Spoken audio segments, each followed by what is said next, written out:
जो आप चुनाव जिन मुद्दों को लेकर जीते थे, जो आपने वादा किया था, आप अपने आप को कहां तक पाते हैं कि हमने वो पुटका विधानसभा के लिए जो वादा किया था वो हमने पूरा कर दिया? लगता है एक अगर कहीं एक योजना छूट गया होगा तो माने तो 90 के 99% अब वो हमारे उठा के देख लें पुटका विधानसभा के लिए कि बागबेड़ा जलापूर्ति योजना क्यों नहीं पूरा हुआ? देखिए सरकार आपकी है, मंत्री आपके हैं, आपने प्रयास भी वो रहा पुटका का बागबेड़ा की बात किया जाए कहीं ना कहीं ये जो 2014 से योजना चल रहा था तो उस समय कहीं ना कोई बिल्डर थे तो काम कर रहे थे, काम करने के बाद वो ब्लैक लिस्टेड हो गए, कॉन्ट्रैक्टर जो कॉन्ट्रैक्टर जो थे ब्लैक लिस्टेड हो गए। तो उसके बाद हमारे माननीय मंत्री मिथिलेश ठाकुर ने कॉन्ट्रैक्टर और दूसरों को दे के काम चालू करने का काम किए हैं। लगभग ये भी तो कंप्लीट की स्थिति में है। ये आपको अगस्त में देना था, कहीं कारणवश नहीं हो पाया। हमको लगता है दो से 2-3 महीना में ये भी कंप्लीट हो जाए। एक रोड को लेकर लोकसभा चुनाव के समय आपने सवाल उठाया था, सांसद ने कहा कि भाई हमने तो काम करा दिया है, हम तो पैसा इसमें तो जो जमीन देना था विधायक या तो जमीन भी नहीं देने दे रहे हैं, खाली भी नहीं हो रहा, तो रोड कैसे बनेगा? मतलब एक तरह से राजनीति करने के आखिर ये रोड तिरिंग वाला जो रोड उसी की वही था ना, NH20 रोड। हाँ, NH220। आखिर वो रोड क्यों नहीं बन पा रहा? मसला ये है उस रोड में कि भूमि अधिग्रहण भी था। आपका हाथा से चली जाइएगा, हेसड़ा तक भूमि अधिग्रहण ऑलरेडी पहले से हुआ था, लेकिन हेसड़ा के बाद वहां जो तिरिंग हटी है 2 किलोमीटर वहां भूमि अधिग्रहण हो नहीं पाया था। क्या नहीं गया था? तो जो 2016 में जो एस्टीमेट हुआ, डबल इंजन के सरकार में एस्टीमेट बना था, उसको चौड़ीकरण करना था। तो जमीन जो भूमि अधिग्रहण करना था तो एज फॉर ऑल, समझिए, एज फॉर ऑल जो भूमि अधिग्रहण करना है, ये कहीं डिवाइड नहीं किया गया था कि जमीन का है ना घर का है। मतलब जो ये था तो अलग अलग रेट नहीं किया गया था। एज फॉर ऑल मतलब आपको भूमि सबके लिए बराबर भूमि अधिग्रहण के लिए इतना पैसा, भाई पैसा दीजिए, गाँव वाला तो लेने के लिए देने के लिए तैयार है, तो जमीन का साथ साथ मकान का भी पैसा दीजिए। तो 4.5 करोड़ अभी तक ठंडा अवस्था में पड़ा है। आप कुल्हान के आप लोगों का गार्जियन रहे, साथी रहे चंपई सोरेन जी, आप लोग उन्हें गार्जियन मानते थे, आज वो बीजेपी के साथ है। कहा जा रहा है उनके जाने के बाद क्या फर्क पड़ता है, आप लोगों को क्या लग रहा है? देखिए, पार्टी संगठन कोई व्यक्ति विशेष से नहीं चलता है। संगठन होता है और उस संगठन का तो आदमी कोई नहीं गया है। सभी संगठन, पंचायत कमेटी, प्रखंड कमेटी, जिला कमेटी तो है ही है, पार्टी के साथ है। और फर्क क्या है नहीं है वो आने वाला चुनाव को नुकसान होगा, वो आने वाला चुनाव में पता चलेगा। ही पुत्र जो है वो आपके विधानसभा में एक्टिव हैं और चुनाव लड़ने की बात कर रहे हैं। अगर वो लड़ते हैं तो आपकी, इसलिए कि वो आपके पुराने साथी रहे हैं, पुराने लोग रहे हैं, तो लगता है कि आपके जो वोट बैंक है वो उससे इम्पैक्ट पड़ेगा। अगर हम लोग निस्वार्थ भावना से विधायक बनने के बाद हमने जिस दिन आपसे शुरुआत में बताएं, जिस दिन से हमको यहाँ पे जितने का काम किए, सर्टिफिकेट मिलने का, उसके दूसरा रोज से ही हमने चुनावी मूड में रहे हैं। हर सुबह हम जनता जब उठती है उससे पहले हम उठते हैं। हम उठ के जनता को उठाते हैं और जनता को पहले सुलाते हैं, उसके बाद हम सोते हैं। और कहीं ना कहीं इस 5 साल के दौरान जो भी चुनावी वादा था, सरकार की योजना था, हम देने का काम किए हैं। तो कहीं ना कहीं इतने समय में इतने उपलब्ध रहना जनताओं के प्रति, और वो देखे हैं कि जब हम उपलब्ध रहते हैं, उपलब्ध हैं, उनका काम कर रहे हैं, तभी ना इतना सुबह को मेरे पास भीड़ होता है। नहीं काम कर रहे तभी ना है। तो ये प्यार है।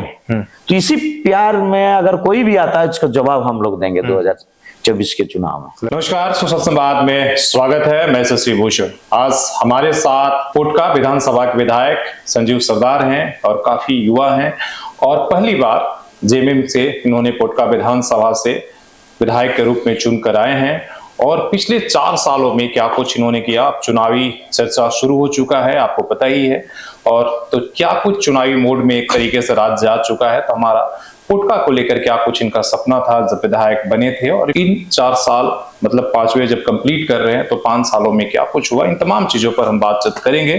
सबसे पहले आपने वक्त दिया, उसके लिए आपका धन्यवाद। मेरा सवाल ऐसी है कि तैयारी कैसी चल रही है आपकी चुनाव को लेकर?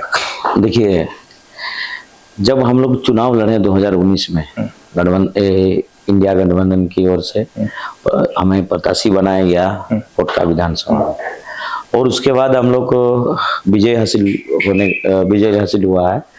और उसके बाद से ही जैसे रिजल्ट हुआ उसी दिन के बाद से ही हम चुनावी मूड में आ गए। मतलब ट्रक यानी हमारा लिए जिस रिजल्ट हुआ वो रिजल्ट के दूसरा दिन से ही हम चुनावी मूड में आ गए थे, और उसी दिन से उसी मूड के तहत आज यहाँ तक हम लोग लोगों को सेवा करते हुए आ रहे हैं। मतलब आपके लिए चुनाव भी आएगा तो कोई एक्स्ट्रा तैयारी करने की जरूरत नहीं, इसलिए कि आपने पिछले 5 सालों में आप उसी वे में रहे हैं। जो आप चुनाव जिन मुद्दों को लेकर जीते थे, जो आपने वादा किया था, आप अपने आप को कहां तक पाते हैं कि हमने वो पोटका विधानसभा के लिए जो वादा किया था उसको हमने पूरा कर दिया? देखिए, जो पोटका विधानसभा क्षेत्र की जो समस्या था और उस समस्याओं को हमने 2019 में अपना एक एजेंडे के रूप में बनाने का काम किए हैं। और अगर हमको पोटका की जनता ने आशीर्वाद देगा तो हम इनको बनाए थे कम से कम 40-50 बिंदुवार करके कि वो हम काम करेंगे। और आज का दिन में आज देखा जाए तो लगभग 99% वो काम हम लोग करके दिए हैं पोटका के जनताओं को, और वो योजना लाए हैं हम लोग पोटका के जनता के लिए। और हमें लगता है अगर कहीं एक योजना छूट गया होगा तो माने तो 90 के 99% अब वो हमारे उठा के देख लें पोटका विधानसभा के लिए। आप जब जीते उससे पहले लगातार बीजेपी की वहां पर जीत हो रही थी, मेनका सरदार लगातार वहां से जीत की। उससे पहले भी एक बार विधायकी के चुनाव, उस समय आपकी हार हुई थी, फिर 2019 में आपने दूसरी बार तो जीत। तो जो जीत और हार की ये रहा आपका सफर रहा। उससे पहले आप जिला परिषद भी ए बन चुके थे। समस्या जो था किस तरीके, जिला परिषद थे तो उस समय, और विधायक बनने के बाद किस तरीके की समस्याएं आपके पास आई?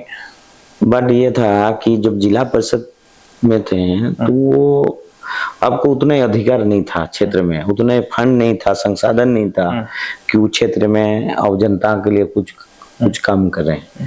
एक सीमित था, और उस सीमित में ही कि आपको क्षेत्र में काम करना है। उस समय भी हम लोग खाली लोगों के बीच हर सुख दुख में लोगों के बीच रहते हुए सेवा दे के काम करने का काम किए थे उस परिस्थिति में भी। बट जो विधायक बनने के बाद जब सरकार भी हमारा आ गया तो कहीं ना कहीं सरकार और अपना विधायक रहने पर ये तो है कि आपको सपोर्ट ज्यादा है हो गया, और उसी के तहत हम लोग को क्षेत्र का विकास कर पाए। बड़े जो काम जो आप लाने, जैसे मान लीजिए रोड, सड़क, ये सब चीजें तो है, लेकिन जो बड़ी चीजें पोटका के लिए लाना, क्या कोई ऐसी योजनाएं थी जो आपने लाया कि भाई चलो हम आज झारखंड बनने के बाद हमारे को एक प्रतिनिधि बने विधानसभा का, विधायक बने, और उसका तुलना कर दें और वर्तमान समय में हम लोग का 2 साल का कोरोना रहा है, लॉकडाउन रहा। उसके बाद हमारे माननीय मुख्यमंत्री जी को एन प्रकरण में जेल भेजने का भी काम किया। फिर 3 महीना लोकसभा चुनाव भी रहे। देखते देखते कहीं ना कहीं 2.5 से 3 साल व्यतीत हुआ है विकास का काम। उसके बावजूद भी हम लोग पोटका में वो ऐतिहासिक काम हुआ है हमारा पोटका में, जो झारखंड बनने के बाद जो नहीं हुआ था।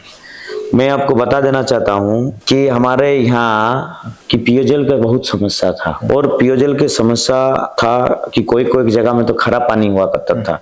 उस खरा पानी से मुक्ति, जैसे हल्दीपुकुर में अभी इतने बड़ा 2 पंचायत है, वहाँ मीठा पानी है नहीं है, कोई जगह तो पानी का स्रोत नहीं है।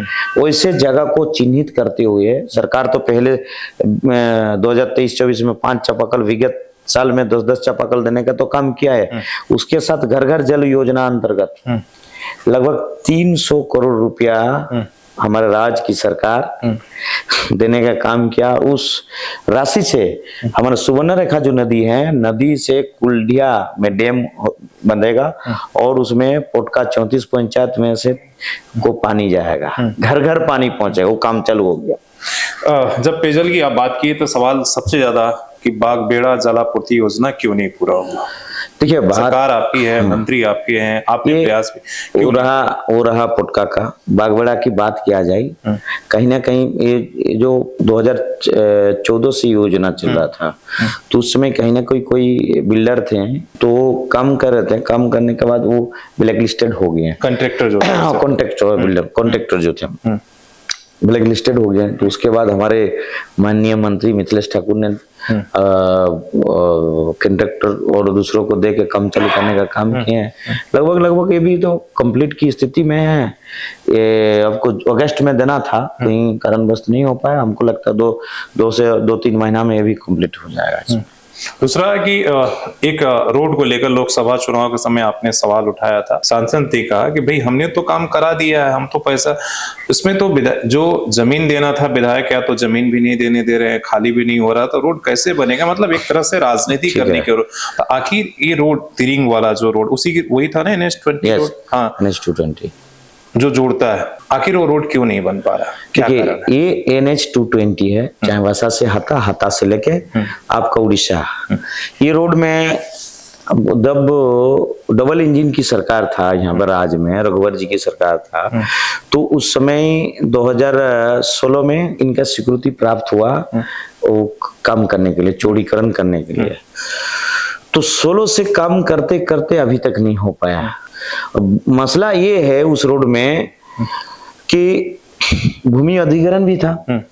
आपका ये हाता से चली जाइएगा, हेसरा तक भूमि अधिग्रहण ऑलरेडी पहले से हुआ था, लेकिन हेसरा के बाद वहां जो तिरिंग हटी है 2 किलोमीटर, वहां भूमि अधिग्रहण हो नहीं पाया था।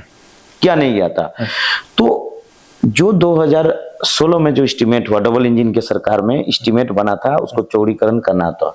तो जमीन जो भूमि अधिग्रहण करना था, तो एज फॉर ऑल, समझ गए, एज फॉर ऑल जो भूमि अधिग्रहण करना है, ये कहीं डिवाइड नहीं किया गया था कि जमीन का है ना घर का है। मतलब जो ये था तो अलग अलग रेट नहीं किया गया था। एज फॉर ऑल मतलब आपको भूमि सबके लिए बराबर भूमि अधिग्रहण के लिए इतना पैसा, और वो पैसा तो साथ हमको लगता है कि लगभग 2.5 करोड़ था। 2.5 करोड़। जब भूमि अधिग्रहण के लिए नोटिस हुआ, हम लोग ने करवाया कि भूमि अधिग्रहण हो जाए, हम लोग उपायुक्त महोदय को मिलकर करवाया जाए। तो जब ये लोग गए ऑफिसर लोग वहां पे भूमि अधिग्रहण करने के लिए, तो जाके ये लोग बैठे ग्रामवासी लोगों के साथ, तो उन लोग का कहना है कि नहीं, ये पैसा खाली जमीन के लिए आया है, मकान के लिए नहीं है। गांव वाले तैयार थे कि भैया हमको मकान का भी पैसा मिला, मकान का भी पैसा मिला उस तरीके से। हाँ, तो हम लोग सोचे कि तो गांव वाला लोग माने ही नहीं है। भाई हमारा मकान है, तो वो लोग देखा कोई NH रोड बना है, केंद्र सरकार ने बनाया है, तो मकान का भी पैसा मिलता था, मुआवजा मिलता था, मकान का नहीं था। तो ये लोग आपत्ति किया। तो आपत्ति करने के बाद फिर पुनः एस्टीमेट प्रकलन बना, पुनः, और वो प्रकलन बना कितना, 2.5 करोड़ से 4.5 करोड़, मतलब कितना बढ़ गया मकान का मिला के 2 करोड़ ज्यादा बढ़ गया। तो उन्होंने उस 4.5 करोड़ के लिए यहाँ के जो ANHI की जो पदाधिकारी लोग केंद्र सरकार को लेटर लिखा, भाई पैसा दीजिए, गांव वाला तो देने के लिए तैयार है, तो जमीन का साथ साथ मकान का भी पैसा दीजिए। तो 4.5 करोड़ अभी तक ठंडा अवस्था में पड़ा है। अगर वो 4.5 करोड़ मिल जाता तो जमीन दे देता आदमी।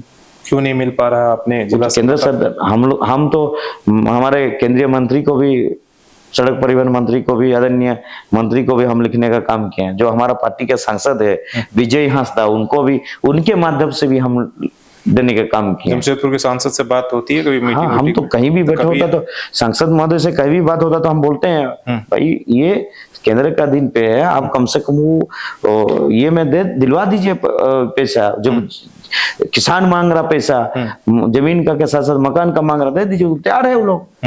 वो पैसा अभी तक नहीं है। विभाग से हम पता करवाए, कोई एक बार पत्राचार किए हैं, अब स्वीकृति नहीं हो पा, जिसके कारण से ये हाल वो रोड का हुआ है।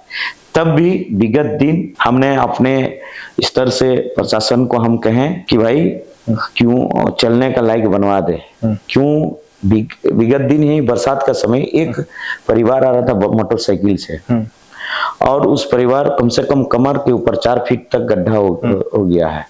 और उस समय एक परिवार मोटरसाइकिल में आ रहा था, छोटा, उनके पास छोटा बच्चा था 6 महीना का। तो जैसे गड्ढा में घुस गए तो गड्ढा में स्वामी स्त्री दोनों गिर गया, तो बच्चा भी गड्ढा में गिर गया। तो बच्चा में गड्ढा जब गिर गया तो बच्चा को खोज नहीं पाया, खोजते खोजते लेट हो गया तो देहांत हो चुका। बहुत दुखद है, बहुत दुखद है, दुखद घटना। तो हमने बाद में कहा प्रशासन का, भाई ये तो दायित्व तो सबका है, ठीक है केंद्र सरकार पैसा दे, आज दे कल दे, लेकिन दायित्व तो है, गड्ढा है तो हमको चलने का लायक तो कहीं से भी किसी से भी लेके भरवा सकते हैं तो गड्ढा को। हमने कहा जिला के उपायुक्त महतो कही, अब किसी भी हाल में सप्ताह भर में उस गड्ढा को भरवाने का काम कीजिए, और नहीं तो मैं वहीं पे धरना तो बैठे रहूंगा, नहीं जब तक उठूंगा नहीं, जब तक गड्ढा नहीं भरेगा। तो बाद में जिला प्रशासन गड्ढा भरने का काम। लेकिन उस आज हाता की तरफ भी हम जा रहे थे, जब आपकी तरफ तो कुछ बीच बीच में इतने गड्ढे हो गए जो बहुत खतरनाक है, और वो ये जो मेन हाता वाला सड़क था उसमें भी तुरामडी से आगे, तो उसको भी मतलब आप ठीक करा लीजिएगा। तो वो सबसे मेरा सवाल सड़क पर ये है, कई बार ये हुआ कि कई सड़कें जो पास है लेकिन काम नहीं चालू हो पाया। बात सही है, इसमें इस बार माननीय मुख्यमंत्री जी ने, हाँ, कई काम नहीं चालू हुआ। माननीय विधायक जी कुछ चीजों से समझ नहीं, माननीय मुख्यमंत्री जी ने पूरे झारखंड में निर्णय लिए हैं। कम से कम जो पूर्व में कालीकरण हुआ था, रोड से कालीकरण गांव-गांव को जोड़ने वाला किया गया था, उस पथ को कालीकरण तक ही सीमित हुआ था, लेकिन आज 5 साल 10 साल हो गए, वैसे सड़कों को जीर्णोद्धार करना था, मरम्मती करना था। तो मरम्मती करना था, तो वैसे स्थिति में हमारा जैसे 120-25 को रोड हमारा विधानसभा में चिन्हितकरण किया गया। तो चिन्हित करते हुए पार्कलाइन बना के, और कम से कम छोटा से छोटा बोर्ड मिला के एक एक फेज में 10 से 12 करोड़ के रुपये, मतलब 5-6 करोड़ करके टेंडर किया गया है। तो इतने राज्य में इतने काम आ गया, संवेदक नहीं मिल पा रहा। ठीक है, संवेदक क्यों नहीं मिल पा रहा? ऑलरेडी उन लोग को काम दिया गया, से पूरा नहीं कर पा, और समय से पूरा नहीं कर पा रहा। बात ये भी है, और दूसरी बात ये भी है, कोई एक संवेदक काम भी नहीं करना चाहता है, कि बोलता है कि जो रिपेयरिंग का, जो मरम्मत का एस्टिमेट बनाया गया, कहीं ना कहीं उसमें हाथ से लग जाएगा। तो ये भी परिस्थिति, ये भी स्थिति है। तो ये हम लोग इसके लिए भी हमने पत्राचार किए हैं कि बार बार कोई 2 बार 4 बार 5 बार कॉल आ रहा है, रिटेंडर का कॉल आ रहा है 5 बार, तो इसको भी सुधार करते हुए जल्द से जल्द टेंडर का निपटारा करा जाए। मैं सुबह बैठा था, बहुत सारे ऐसे लोग आपके पास आए थे, खासकर इलाज की हम बात करें, मामूली चीजों के लिए भी आपके पास पहुंचे थे, और आप अपने तरीके से, कोई ऑपरेशन के लिए आया था या कोई बेहद ऐसा गरीब था, आप अपने तरीके से टीबीएच के लिए, ब्रह्मानंद के लिए वो आप अपने स्तर पर उनकी मदद कर रहे थे। लेकिन सवाल है कि क्या आप जितना कोटका विधानसभा के मान लीजिए आबादी है, आप अपने स्तर पर कितने लोगों को व्यक्तिगत तौर पर मदद कर पाएंगे? क्यों नहीं कोटका के लिए क्या कोई बड़े हॉस्पिटल्स या कुछ वैसी व्यवस्था के लिए आपने सोचा है, या ऐसी मांग करेंगे भविष्य में, ताकि वहां भी ऐसा हो? इसलिए गरीबी वहां बहुत, हम देखिए कोई एग्जाम देने के लिए आया, वो भी आपसे एक के लिए आया था कि भैया हम एग्जाम देने जा रहे हैं, और आप उन्हें दे रहे थे। ठीक है, अच्छी बात है, आप वो कर रहे थे। देखिए कहीं ना कहीं तो गरीबी है, और आज केंद्र की जो स्थिति है, अब सभी हमारे बड़े बड़े पूंजीपतियों का सभी लोन वगैरह माफ हो रहे हैं। हमारा गरीब जनता का कभी लोन है तो लोन केंद्र द्वारा माफ नहीं किया, हालांकि हमारा राज्य सरकार ने माफ करने का काम कर रहे हैं। ये पहले से सोच नहीं था कि कैसे गरीब को थोड़ा और बढ़ाया जाएगा, ये पहली बार है झारखंड में हमारे माननीय मुख्यमंत्री जी ने कर रहे हैं। और इस स्वास्थ्य से जो मामला है कि हमारा कोटका विधानसभा अंतर्गत पहले हॉस्पिटल था ही, लेकिन बेड की व्यवस्था नहीं था, जिसके चलते हम लोग डुमरिया प्रखंड में 30 बेड की हम लोग 10 करोड़ रुपया से स्वीकृति कराने का काम किया। वो काम चल रहा है 30 बेड का, और उसके साथ साथ पोटका में भी 30 बेड की हॉस्पिटल, वही 10 करोड़ रुपए में हम लोग को राज्य सरकार को देने का काम किया था कि हॉस्पिटल बने। और हमारा सदर, जो हमारे विधानसभा अंतर्गत पड़ता है, सदर हॉस्पिटल, उसमें भी बेडों की कमी है, उसके में भी सरकार ने भवन देके बेड की बढ़ाने के काम कर रहा था कि जो भी क्षेत्र के लोग हैं, गरीब जनता है, सरकारी व्यवस्था का स्वास्थ्य विभाग से लाभ उठा पाए। पिछले 5 साल अब तो हो गए, मान लीजिए आप विधायक रहे, आपके पास रोज लोग पहुंच भी रहे, क्या लगता है गुटका में क्या कुछ हो जाना चाहिए, चाहे जिन समस्याओं को आप देख रहे हैं, कौन सी ऐसी बड़ी समस्या है? सड़कें तो चलो सरकार बना दे रही है, बाकी चीजें भी आप ही कर दे रही हैं, कौन सी चीजें जरूरत है जो लगता है कि इन समस्याओं का अगर हल हो जाता तो लोगों का थोड़ा सा जिंदगी जो है आसान हो जाता और आपके पास लोग नहीं आते हैं? एज ए जनप्रतिनिधि के रूप में आप घूमते होंगे, रोज ही लोग आपसे इतना लोग मिलते हैं। देखिए यहाँ पे जमीन तो है, किसान को सिंचाई की व्यवस्था, हालांकि सरकार तो कर ही रही है बिरसा कूप योजना अंतर्गत कूप पानी का व्यवस्था, जमीन के अंदर पानी रहेगा या होगा, ये हो रहा है। ये भी और किसान के लिए अभी प्रशिक्षण देने के लिए भी केंद्र खोलने का काम किया जा रहा है। तो खाली जागरूक होने की जरूरत है हमारे लोगों को कि सरकारी की योजना फायदा कैसे उठाएं। ये जागरूक का कमी है। आज का दिन में अगर जागरूक नहीं हो, कितने भी नियम नीति कानून बने, उसका लोग लाभ नहीं उठा पाएंगे। तो वर्तमान समय में माननीय मुख्यमंत्री जी का अच्छा पहल रहा है। ये पहली बार भी इतिहास में झारखंड बनने के बाद जितने योजना वो लाए इस राज्य की जनताओं के लिए, वो प्रत्येक साल जनता तक कैसे पहुंचे उसके लिए आपकी योजना, आपकी सरकार और आपके द्वार, मतलब पंचायत में कैंप लगवा कर जागरूकता करने के साथ साथ लोगों तक पहुंचाने का काम कर रहे। ये अच्छा पहल है। मैया योजना का फायदा मिल रहा है आपके क्षेत्र? सभी योजनाओं, इससे पहले तो ब्लॉक से योजना बंदरबाट हो जाता था, गांव के लोग योजना के बारे में नाम तक नहीं जानता था। योजना सरकार का क्या है नहीं है ये नहीं चल पा रहा। जैसे देखिए पहली बार झारखंड के इतिहास में मुख्यमंत्री मैया सम्मान योजना महिलाओं के लिए, चाहे गरीब जनता के लिए 200 यूनिट बिजली फ्री के हो, चाहे अभी जितने भी लोग थे उनके लिए बिजली बिल जो था बकाया राशि उसके माफ की योजना हो, साथ ही साथ जिनके भवन नहीं है उनके लिए आवास योजना हो, हमारे जो भी स्टूडेंट है वो हायर एजुकेशन के लिए गुरुजी क्रेडिट कार्ड योजना हो, उसके बाद कोई बच्चा चाहता है विदेश में पढ़ने के लिए जयपाल मारामगंज के जयपाल सिंह मुंडा योजना के बारे में अपने क्षेत्र के बच्चों को बताते हैं, कहते हैं कि भाई इसका फायदा उठाओ, इसलिए कि आपके पास हम देख रहे थे कि छोटे छोटे चीजों के लिए आ रहे थे।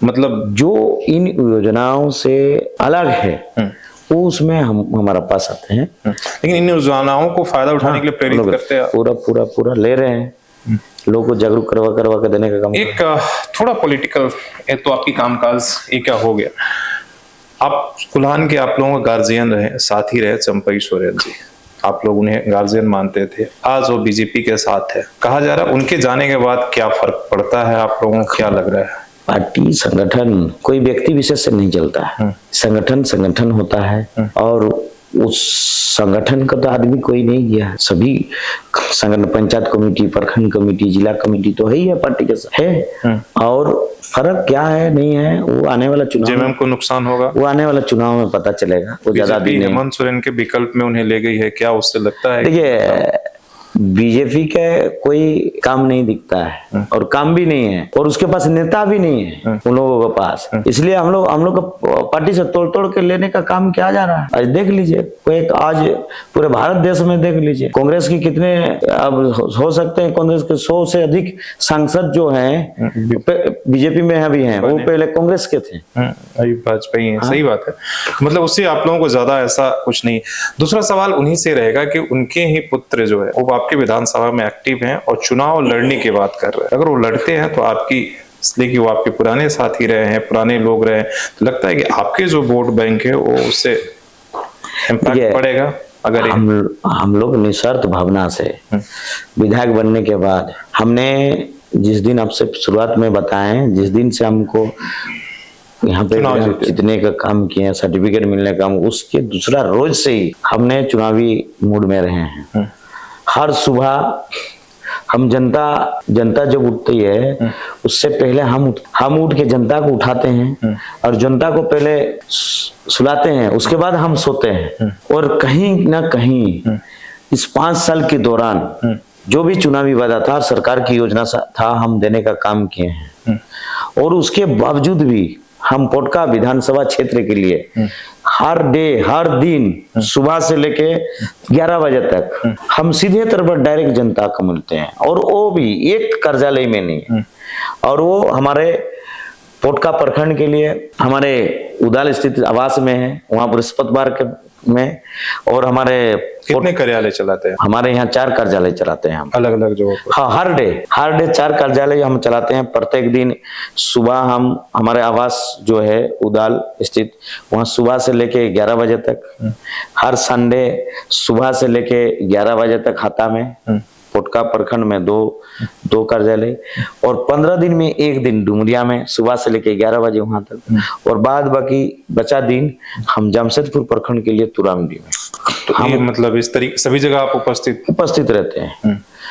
तो कहीं ना कहीं इतने समय में इतने उपलब्ध रहना जनताओं के प्रति, और वो देखे हैं कि जब हम उपलब्ध रहते हैं, वो उपलब्ध हैं, उनका काम कर रहे हैं, तभी ना इतना सुबह को मेरे पास भीड़ होता है। कहीं काम कर रहे तभी ना है। तो ये प्यार है। तो इसी प्यार में अगर कोई भी आता है, इसका जवाब हम लोग देंगे 2024 के चुनाव में। लगता है कि जो काम किया उसके बदले आपको लोग ये करेंगे? हाँ, कोई भी आए यहाँ पे, उसका जवाब हम लोग देंगे 24 के चुनाव में। अगले ये तो 2019 से 24 अगले बार के क्या रणनीति, क्या कुछ आप करना चाहेंगे कि जब आपको अगर मौका मिलता है एज ए जनप्रतिनिधि अगर मिलता है, तो कुछ चीजें होगा कि भाई जो हम 5 साल में ये काम कर लिए, अब अगला 5 साल मान लीजिए कि हम वो काम करें? बात तो सही है। जैसे आपने कहा कि मान लीजिए पहला 5 साल के हमें रोड ठीक करना था, पानी ठीक करना था, ये करना था, बड़ी योजना क्या कुछ है कि जो अगले अगर मौका मिलता है? लगभग हमारा विधानसभा में 80-90% योजना ही खत्म कर दिया। पर्यटन स्थल था दो जगह हरियाणा में, 24 करोड़ से हम लोग उसको सौंदर्यीकरण करने का काम किए हैं, और दर्जा दिलाने का भी काम किया। रंकनी मंदिर था, रंकनी मंदिर को भी पर्यटन स्थल के रूप में दर्जा देके वहाँ 19 करोड़ देने का भी काम किए हैं। और कोई ऐसे उड़ीसा को जोड़ना था झारखंड से, कोई जगह जो कि आप बुनुडी से आपको कुंदरू को चाहते, वो भी आरसीडी से हम पथ निर्माण विभाग से जोड़ने का काम किए हैं। लाइलम घाटी से आपका कोवाली से लाइलम घाटी जोड़ने के काम किए हैं, और उधर से हमारा डुमरिया प्रखंड के बागाबानी से उड़ीसा जोड़ने का काम किया, नरसिंह बहाल होते उड़ीसा जोड़ने का काम किए हैं। कोई जगह पे हम लोग, उसके बाद जमशेदपुर प्रखंड जो आए दिन करंडी जाम रहता है, इसके रिंग रोड तहत काम करें, किताड़ी होते हुए, गौशाला होते हुए, सुंदरनगर लुंगरी करीम तालाब तक निकलने का रिंग रोड करने का काम किए। करंडी में जयपाल स्टेडियम भी बनाने का काम किया, पोटका में डिग्री कॉलेज लाने का काम किया, पॉलिटेक्निकल कॉलेज भी लाने का काम कर रहे हैं हम लोग। तो अगर देखा जाए तो लगभग तो योजना आ गया, वो योजना आ गया, अभी धरातल पे चल रहा काम। और जो भी जर्जर सड़क था, गांव जो गया है, वो ऐसे 120 गो सड़क को चिन्हित करके ऑलरेडी टेंडर पे जा चुका है काम। पुलिया लगभग हो चुके हैं। हमको लगता है कि और 19-20 विकास की काम रहेंगे, और उस परिस्थिति में हमारा प्रयास रहेगा कि पहले जनता के बीच जाके, इसके बाद ये जनता का क्या मांग है, इतने योजना हो जाने के बाद जो मांग है उस मांग को प्रमुखता से लेते हुए और अगला हमारा एजेंडा बनाते हुए आएंगे चुनाव, मतलब जनता के करके। मेरा एक सवाल जो मैं महसूस कर रहा हूँ रोजगार को लेकर, इसलिए बहुत सारे लोग पुटका के टाटा कंपनी में कॉन्ट्रैक्ट के रूप में कॉन्ट्रैक्ट मजदूर के रूप में काम करने के लिए आते हैं, उनकी व्यवस्था वहीं हो, नजदीक में हो, और क्या आप ऐसी प्लानिंग चल रही है रोजगार को लेकर? क्या आप सोचते हैं? बात तो सही है, इसलिए कि स्थानीय स्तर पर रोज आप उससे 2-4 होते होंगे। हाँ, बात तो सही है। हमारे वहाँ जो है लगभग हजारों की संख्या में आते हैं, और उसके लिए जमीन चाहिए। कोई भी उद्योग हो या कोई प्लांट लगाना हो, एक छोटा सा है खाता में, और उसके बाद तो हम लोग देख नहीं पा रहे। और ऐसा भी नहीं है कि हमारा पोटका से जमशेदपुर ज्यादा दूरी है। विधायक जी, मेरा सवाल आपके इलाके में जो शहरी इलाके हैं, खासकर बागबेड़ा परसोडी के जो इलाके आता है, इनको लेकर किस तरीके से इनको शहर के बराबर सुविधा मिले, जो सुविधा कंपनी इधर इलाके में देती है वो सुविधा बागबेड़ा और परसोडी को लोगों को मिले, उस तरह की बिजली मिले, पानी मिले कि शहरी आबादी है उस सारे इलाके में रहती है, उसको लेकर क्या आपके प्लान है और क्या आपने अभी तक कोशिश किया उन लोगों के लिए? देखिए बात ये है कि हमने बिजली को लेके प्रयास किया था। बिजली तो झारखंड सरकार की ओर से व्यवस्था है ही है, तो कैसे, और जब हमारे क्षेत्र में इतने बड़े टाटा उद्योग है तो कोई एक जगह को विद्युत देने का काम कर रहा है, तो इसके लिए हम भी टाटा कंपनी के जो पदाधिकारी है उनसे मिलने का काम किए, परंतु उन्होंने नकार दिया है कि हम लोग विद्युत दे नहीं सकते हैं उस क्षेत्र के लिए, जब राज्य सरकार दे रहा है। तब सफाई को लेकर सबसे बड़ा सवाल रहता है। तो उसके बाद हम लोग मिले सफाई को लेके, तो सफाई के जब मिले तो ये आश्वासन मिला है कि साल में 2 बार ये लोग साफ सफाई हमारा बागबड़ा से लेके करंडी, सुंदरनगर, परसुड़ी इस क्षेत्र में करेंगे, और हर साल बरसात से पहले और बरसात के बाद ये 2 बार, कहीं कि बरसात से पहले नाली उली जाम हो जाता है, कचरा हो जाता है उससे पहले, और बरसात के बाद कहीं जाम हो गया तो उसके ये 2 बार हर साल एगो नया हम लोग शुभारंभ काम किए हैं कि वो टाटा स्टील से वो करवाया जाएगा। और पानी के पहले भी दे रहा था, पानी को घर बढ़ाने का काम किए हैं, और बागबड़ा क्षेत्र में जो हाउसिंग क्षेत्र है उसे जर्जर सड़क हो गया था, जर्जर सड़क को भी हम लोग मरम्मत करने के लिए भी करवाए हैं। और साथ ही जो कॉलोनी में है, कॉलोनी में पानी पहले जा रहा था, पेयजल पानी जा रहा था, तो उसमें बिना फिल्टर का जा रहा था, तो उसमें भी हम लोग वाटर ट्रीटमेंट प्लांट 3 करोड़ लगभग 85 लाख रुपया का देने का काम किया गया। उसमें काम हमारे इस वोल्टास बिल्डिंग के सामने ही काम होगा, और उससे वाटर को फिल्टर होगा और उस फिल्टर वाटर कॉलोनी में जाएगा। ये भी हुआ है हमारे इस क्षेत्र में। एक जो इलाका है जैसे हमने बागबेड़ा और ये कहा कि यहाँ रेलवे और हाउसिंग 2 ज्यादातर घरें हैं जहाँ रहने वाली आबादी है, इन दोनों को हमेशा संकट लटका रहता है। कभी रेलवे बुलडोजर चलाता है, कभी हाउसिंग जो है अभी जर्जर हो गया, आप खाली करो। ये लोग आपके पास भी पहुंचते होंगे, इस समस्या का समाधान क्या? कहीं ना कहीं देखिए, ये हाउसिंग कॉलोनी हो गया और रेलवे की हो गया, ये उस समय देखिए, ये तो हाउसिंग तो राज्य सरकार के अधीन पे आता है। आज तक कहीं हाउसिंग कॉलोनी वाले को कहीं नोटिस नहीं हुआ इस अभी तक देखा जाए तो। हाँ, लेकिन हमेशा होते रहता है रेलवे की जमीन वाले लोग को, और रेलवे सेंट्रल केंद्र सरकार के अधीन पे आता है।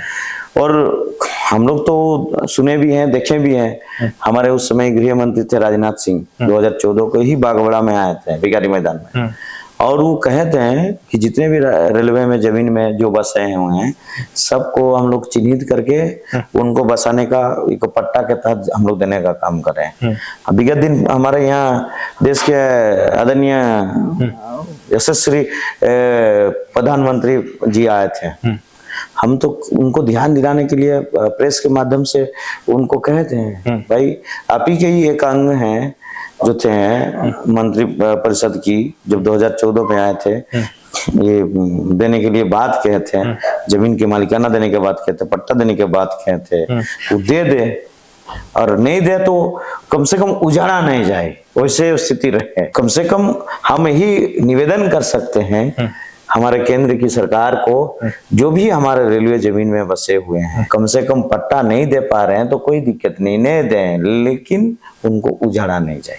मेरा लास्ट सवाल ये रहेगा कि फिर से संजीव सरदार को मौका क्यों मिलना चाहिए पोटका से? क्योंकि पोटका की जनता क्यों ये मौका दे? जो जहां तक पहुंचना था लोगों तक, और कोई ऐसे लोग हैं कि पोटका की जनता, ये आदिवासी बहुल क्षेत्र है, ग्रामीण क्षेत्र पड़ता है, और अभी भी अपना हक अधिकार, रोजी रोजगार, शिक्षा के साथ साथ अपनी खेतीबाड़ी के साथ साथ आगे बढ़ने के साथ साथ कोई एक जगह पे अभी तक लोग को जरूरत है, इनको वो हर समय सुख दुख में खड़े रहने का करने वाला जनप्रतिनिधि चाहिए, चाहे रात हो चाहे दिन हो, उनके विश्वासों पर खरा उतरने के लिए। और एक बार दें, कहीं अगर कमी बेसी हो गया है तो उसको मैं उनका विश्वास ये खड़ा होकर आगे के काम करके उनको आगे बढ़ाने का काम करूंगा, ये उद्देश्य से के साथ दे हमें। जो लोग नाराज रहते हैं आपके फेसबुक पर, कुछ आपके साथी, क्या कारण है, क्यों, क्या एक्सपेक्टेशन ज्यादा था या क्या कुछ है? देखिए, कहीं एक परिवार में कभी भी रहिएगा तो एक जन्म करता जो बाप होता है ना, उसका अगर 3 बेटे होंगे या 2 बेटे होंगे, वो दोनों को समान दृष्टिकोण से देख नहीं पाएगा, और वहीं से नाराजगी होता है, वहीं से घर टूटता है। ये तो एक विधानसभा है, इतने बड़ा 3.5 लाख जनता की समस्या है। अब जब भगवान सबको, कृष्ण भगवान ने सबको संतुष्टि नहीं कर पाए, जिसके चलते आज उनका ऊपर भी भार होगा।